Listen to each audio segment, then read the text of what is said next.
So this morning, we're going to speak on cartilage. It's something that someone specifically requested, and it's something that impacts our body so much. You know, there's a lot of cartilage in our body, and when that deteriorates, how much impact it have on us.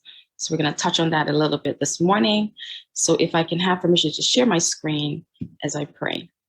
Father God, I thank you for this morning. I thank you for this another day, oh God, that you've made. I thank you for this another opportunity to serve your people in this capacity. Mighty God, as I take this segment, I ask you, God, to go before me, to lead my lips, guide my heart, guide my tongue, Father. Let everything that I speak, my God, let your people be edified, but you be glorified. Have your way, mighty God. I'm careful to give you the glory, the honor, and the praise. In Jesus' name, amen and amen. So cartilage, when this is damaged, causes a lot of aches and pains, and those of you that have encountered that can speak to that. So what is cartilage? It's a strong, flexible connective tissue that protects your joints and bones. It acts as a shock absorber throughout your body. It is the main type of connective tissue in the body. 65 to 80% of cartilage is water, although that decreases in older people. And the rest is a gel-like substance called the matrix that gives it form and function. This is what a normal joint looks like. This is the cartilage, the blue lining here. You have the synovial fluid in the middle, and then you have the synovial membrane that's around here. When someone has no cartilage,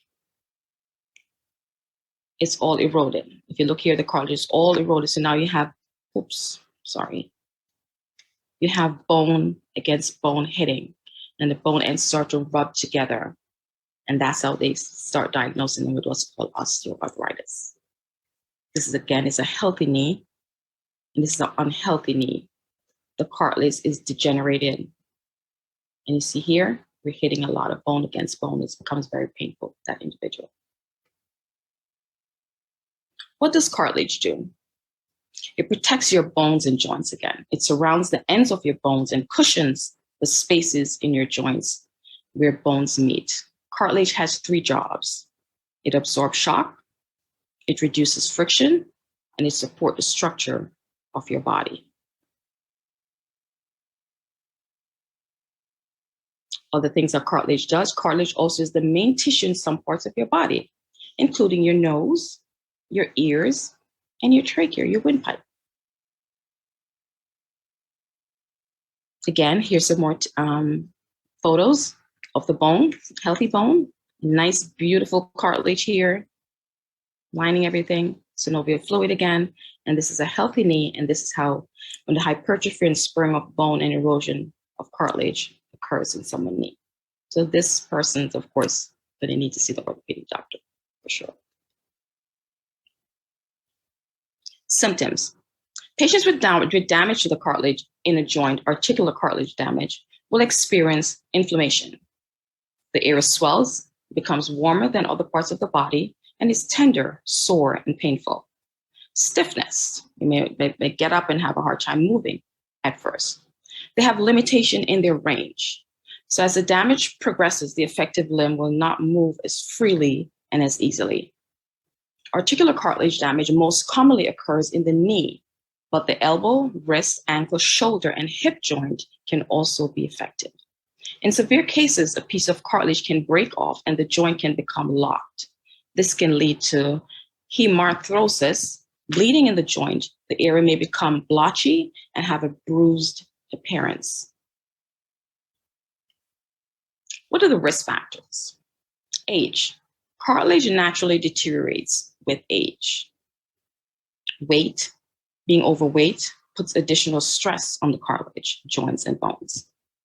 Females are affected more, as most arthritis, including osteoarthritis, affect women more versus male. So when you have no cartilage, it leads to osteoarthritis as well.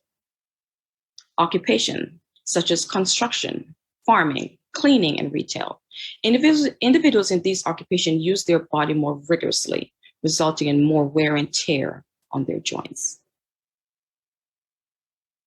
3 types of cartilage. Hyaline cartilage is the most common type of cartilage in your body. It lines your joints and caps the ends of your bones. Hyaline cartilage at the end of your bones is sometimes referred to as articular cartilage, which I just spoke of.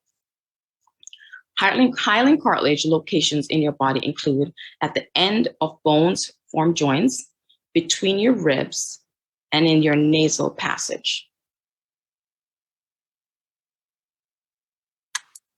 Fibrocartilage is what its name sounds like. Tough cartilage made of thick fiber. It's the strongest and least flexible of the three types. It's tough enough to hold parts of your body in place and absorb impact. Locations of this cartilage: the meniscus in your knee, in disc between the vertebrae in your spine, and supporting muscles, tendons, and ligaments throughout the body. The third type is the elastic cartilage. And this is the most flexible cartilage. It supports parts of your body that need to bend and move to function. It can bounce back to its original shape even after strong force. Your ear is made of elastic cartilage. It can bend your ears, move it without hurting you before returning to its usual shape. Elastic cartilage location again in your body is your external ears. Your eustachian tubes, this tube that carries sounds from your external ear into your head, and your larynx, which is your voice box. Here's a picture of the different cartilages, as I showed you.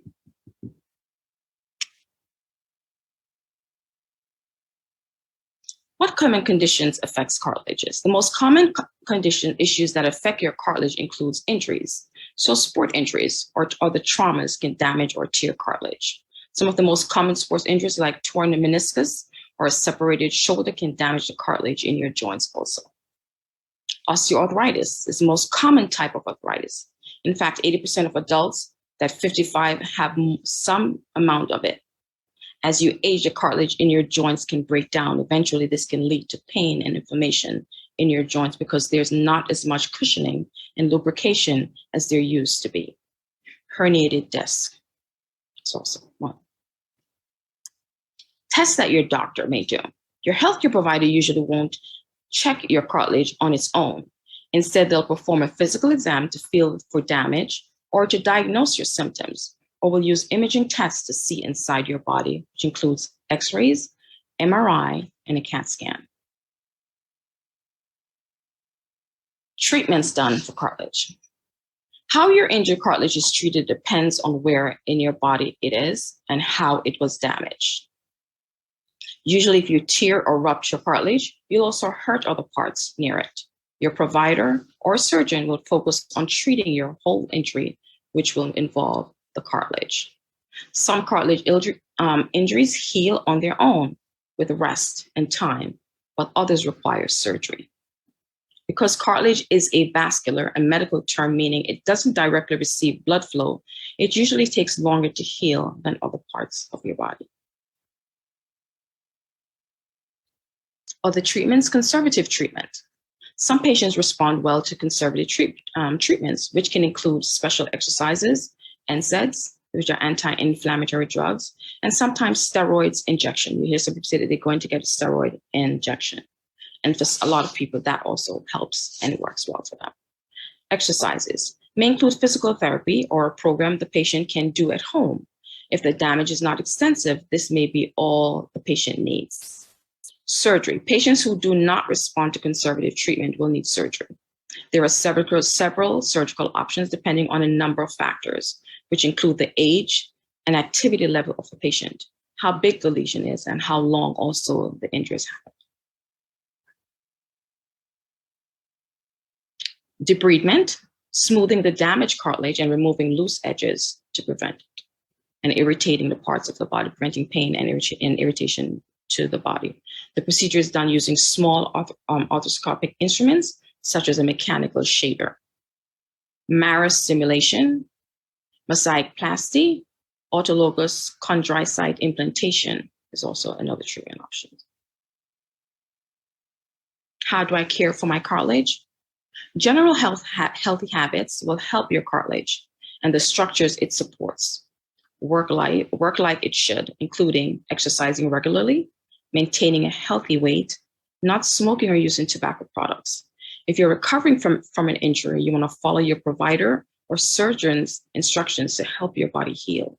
You might need to avoid using the injured part of your body for a few weeks or maybe longer. And that I know can be overwhelming for a lot of people, especially if you're very independent, you're living alone, and you need to go about getting things done. But if you do have surgery and you're in a hospital, you can always speak to a social worker or a case manager to try to set up having some help at home to avoid you causing any further damage to that surgical site. Complications. If left untreated, the joint, especially if it is a weight-bearing one, such as the knee, can eventually become so damaged that the person cannot walk. Apart from immobility, the pain may slowly get worse. All smart articular cartilage defects can eventually progress to osteoarthritis if given enough time. Important key takeaway. Cartilage is an important part of your body to stand, move, and do anything else that uses your joints and bones. It absorbs shock and helps your bones move smoothly. If you injure your cartilage, especially in a joint, it might take a while to recover, but don't rush your body's healing process. If you resume physical activities like sports or running before your cartilage has fully healed, there's a good chance you'll re-injure it, and you don't want to do that. According to the CDC, more than 2.5 million adults have osteoarthritis, making it the leading cause of disability in adults. I want to give special acknowledgement to the following company: International Cartilage Regeneration and Joint Preservation Society, Cleveland Clinic, Gleneagles Hospital, Medical News Today, and Healthline. If there's anything that I not cover in my summary, I ask you to join me in the Zoom room. I'll be happy to answer your questions. Have a blessed rest of the service, and God bless. Thank you so much for your time.